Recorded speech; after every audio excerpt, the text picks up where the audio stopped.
नमस्कार दोस्तों, स्वागत है आपका एंशिएंट हिस्ट्री के सेशन में।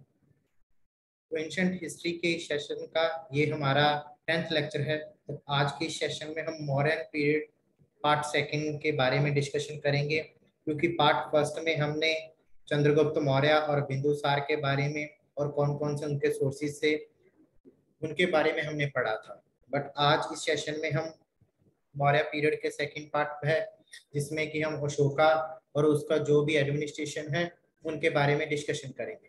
तो सबसे पहले Ashoka the great empire of the Mauryan kingdom.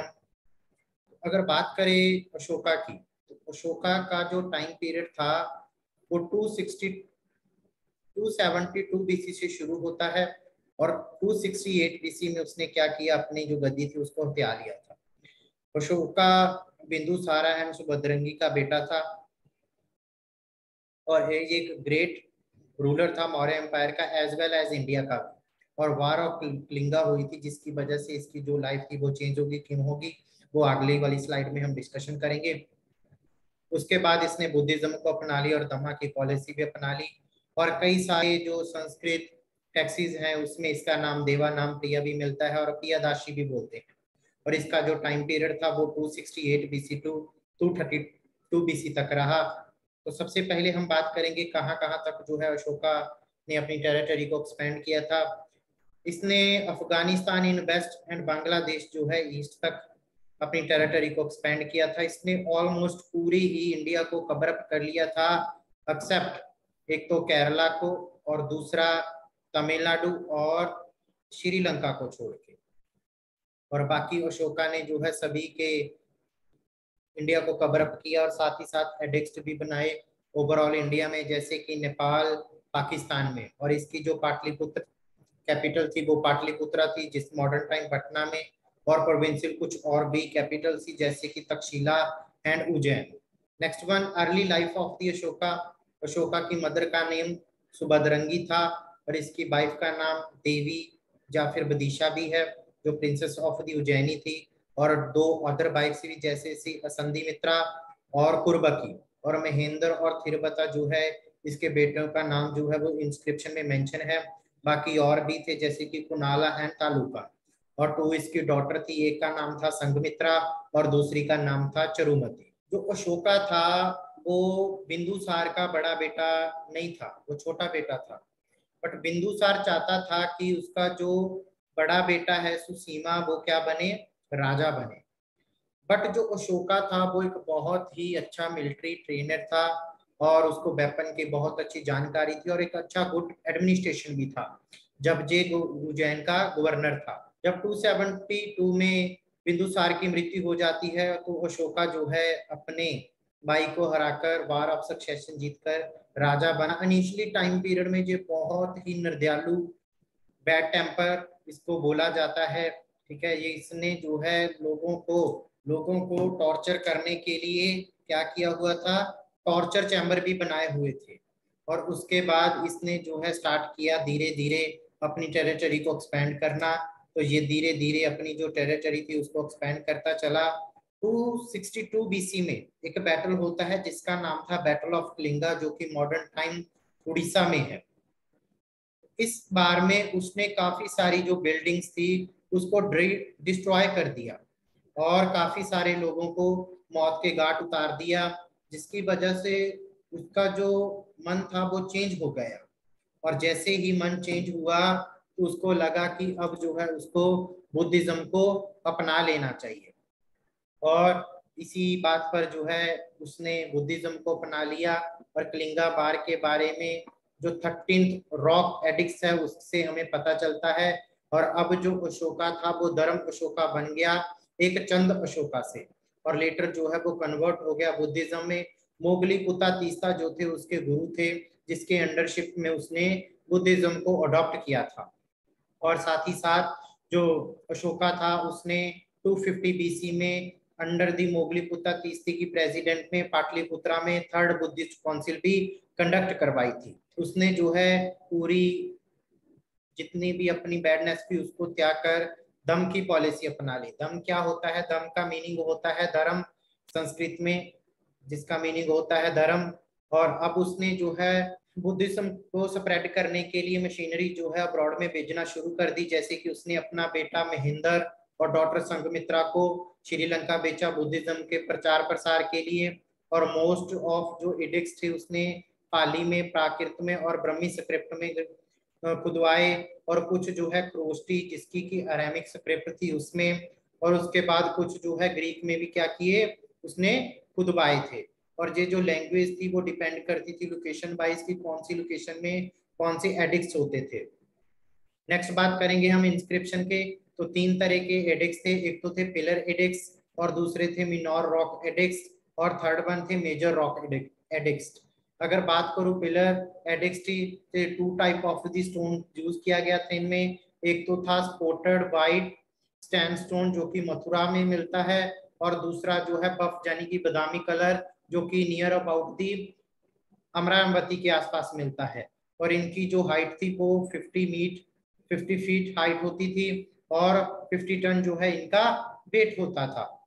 उसके बाद कुछ जो है एनिमल्स भी डिपिक्ट किए गए हैं, जैसे कि elephants, lion, deal, lotus and etcetera, जो कि सिग्निफिकेंट सिंबल्स हैं बुद्धिज्म की लाइफ से। जैसे कि मैंने आपको बुद्धिज्म की कौन कौन सी उसके कौन कौन से इवेंट से जो है कौन कौन सा सिंबल था वो मैंने आपको बुद्धिज्म में पढ़ाया भी था।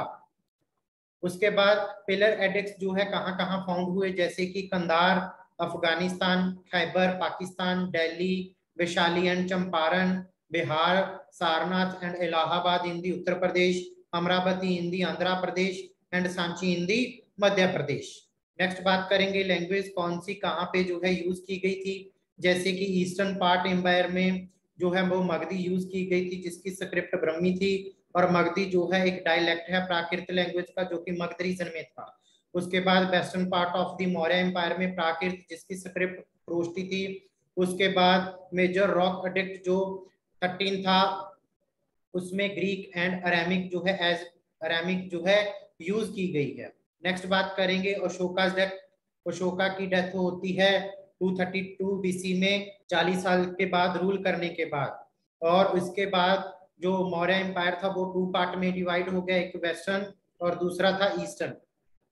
और जो ईस्टर्न पार्ट था वो अशोका के ग्रैंडसन दशरथा ने, और जो वेस्टर्न पार्ट था वो गवर्न किया संप्रति ने, जो कि सन था अशोका के ब्लाइंड सन कुनाला का।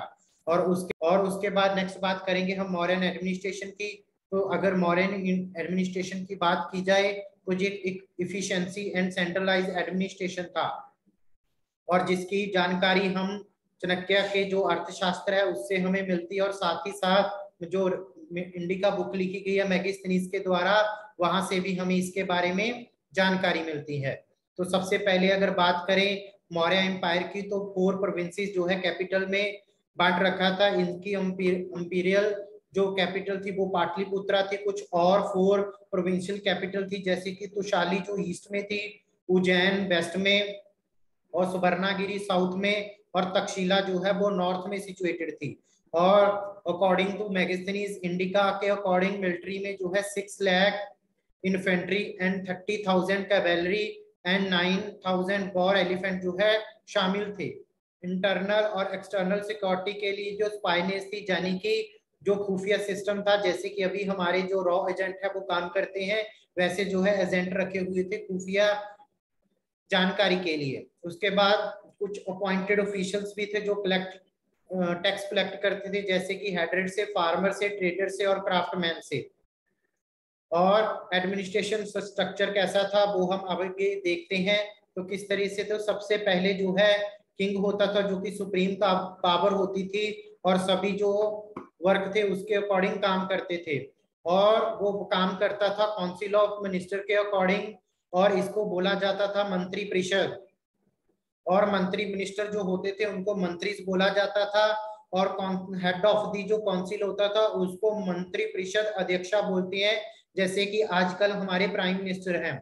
सेकंड नंबर आता है तीर्थास का, ये हाईएस्ट कैटेगरी ऑफिशियल्स होते थे एडमिनिस्ट्रेशन में। उस टाइम जो है वहां पे 18 तीर्थास होते थे। अध्यक्षा जो है वो नेक्स्ट रैंक होता था तीर्था से, जो कि 27 अध्यक्ष होते थे, जो कि economic and military function perform किया करते थे। उसके बाद महामात्यास जो हाईली रैंकिंग ऑफिशियल्स होते थे, उसके बाद अमात्यास जो हाई ऑफिशियल्स होते थे। प्रेजेंट टाइम जो है आप सेक्रेटरी से कॉम्प्रोमाइज जो है सेक्रेटरीज होते हैं, जैसे कि एट प्रेजेंट टाइम जो है सेक्रेटरी होते हैं, और वो लोग एडमिनिस्ट्रेशन एंड जुडिशियल रोल दोनों ही परफॉर्म किया करते थे। कुछ सेंट्रल और भी अध्यक्ष थे, यानी कि मैनी ऑफ डिपार्टमेंट्स होते थे जो कि अलग अलग डिपार्टमेंट्स को क्या करते थे, रेगुलेट करते थे, जैसे कि कॉमर्स को लगता, store houses, gold, ship, agriculture, cow, horses, city, chariot, mint and infantry. तो कौन कौन से अध्यक्ष थे, जैसे कि युक्ता जो रिस्पॉन्सिबल होता था किंग्स के रेवेन्यू के लिए, और राजयुक्ता जो ऑफिशियल चार्ज करता था लैंड मेजरमेंट के और बाउंड्री फिक्सिंग का। उसके बाद संता अध्यक्षा जो सुप्रीमेंट होता था मिंट यानी कि टकसाल जहां पे कॉइन्स बनाए जाते थे।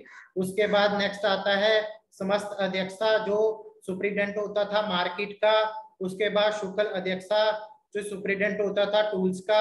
उसके बाद शीता अध्यक्षा जो सुप्रीडेंट होता था एग्रीकल्चर का।